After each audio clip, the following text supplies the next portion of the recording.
ही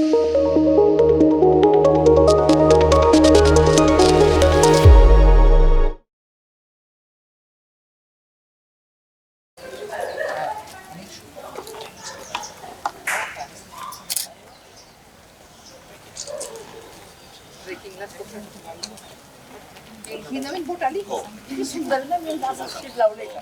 enterprise class dinghy बोट आहे. Enterprise class dinghy बोट आहे. हो कॉस्ट अराउंड 10 लाख रुपीज आणि याच्यामध्ये बेसिक सेविंग शिकवतात. हो हे आपल्याला दिलं हे आपल्याला ही आली ती एक 25 लाख 32 लाखाचं एकदम लाईफ जॅकेट कार्बोमीटर दिलं. ओबीएम मशीन वगैरे पण दिले आपल्याला. अजून ते आपल्याला एक वॉटरमॅनशिप सेंटर सुरू करून देत आहे. त्या अंडर आपल्याला 30-35 बोट्स प्लस वेलर लाईफ जॅकेट्स असं देत आहेत.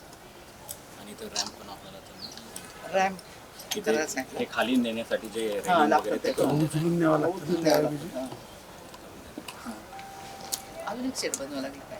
एक मधली जी जागा आहे आहे अजून दोन आहे. आहे ही एक मध्ये एक जागा आहे. वॉटरमॅनशिप सेंटरसाठी मग आपल्याला 30-35 बोट्स जे देत आहेत मग त्याच्यात हो बुक एक मिनिट यांचं सर.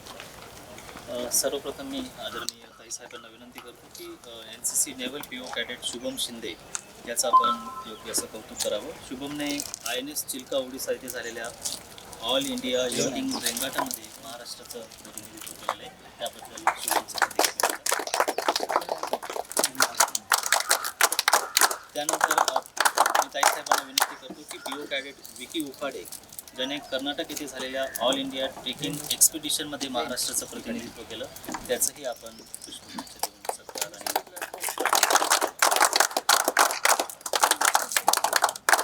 आणि सर्वात शेवटी अभिमानाची बाब म्हणजे अनुराग दायमा हा आपला कॅडेट कॅप्टन ज्याने 2022च्या RD परेडमध्ये महाराष्ट्राचं प्रतिनिधित्व केलं आणि सांस्कृतिक गटामध्ये त्याचं सिलेक्शन झालेलं होतं. त्याचं देखील आपण कौतुक करावं.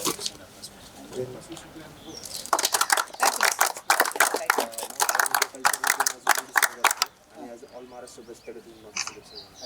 पण मग कल्चरमध्ये काय केलं. ॲज अ लीड सिंगिंगमध्ये होतो. लीड सिंगिंगमध्ये. अच्छा दोन्ही याच्यात आला पण. हो बेस्ट कॅडेट दोन्ही म्हणून याच्यात. कॅडेट. कुठलं गाणं म्हटलं तू. मॅम शहीदो को शत नमन ही आमची थीम होती. हां हां आणि आता मॅम ही जी थीम आहे ही पूर्ण वर्षभर जेवढे सगळे NCC युनिट याचे चालवली जाणार आहे. हो का. त्यात माझं व्हॉइस असेल. हो हो अरे वा पण त्याला किती छान. फ्लाईटची संधी मिळाली साठी म्हणून त्याला अरे वा. इंडियामध्ये मी स्वतः मायक्रोलाइट एअरक्राफ्ट चालवलं. हां. आणि पुणे इंटरनॅशनल एअरपोर्ट शेजारी एअरफोर्स स्टेशन पुणे म्हणून जागा आहे तिथे पण एअरक्राफ्ट चालवलं. तर 2 वेळा एअरक्राफ्ट चालवलं. हो एअरक्राफ्टला ट्रेनिंग होतं. येस मॅम ब्रीफिंग केलेलं होतं त्यांनी. आपल्यासोबत एक कमांडिंग ऑफिसर असतात अच्छा तर ते आपल्यासोबत असतात. अच्छा थँक्यू. म्हण 2 लाईन म्हणून दाखव. पास करायचं. मॅम सिंगिंग करण्यापेक्षा देशावरती 2 लाईनी तिथेच लिहिल्या होत्या जी मी सुरुवातीला म्हणायचो त्या सगळ्यांसमोर म्हणून दाखवतो आपल्या तिरंग्यासाठी कि मेरा कलम भी वाकिफ है मेरे जज्बातों से इश्क लिखना चाहूँ तो इनकलाब लिखा जाता है. मेरा कलम भी वाकिफ है मेरे जज्बातों से इश्क लिखना चाहूँ तो इनकलाब लिखा जाता है. मैं भी चाहता हूँ खूबसूरती देखना मैं भी चाहता हूँ खूबसूरती देखना पर हाल दिल कुछ ऐसा है कि हर खूबसूरत चीज़ में मुझे सिर्फ तिरंगा नजर आता है. अरे वा छान दिलं. चला okay all the best. Thank you.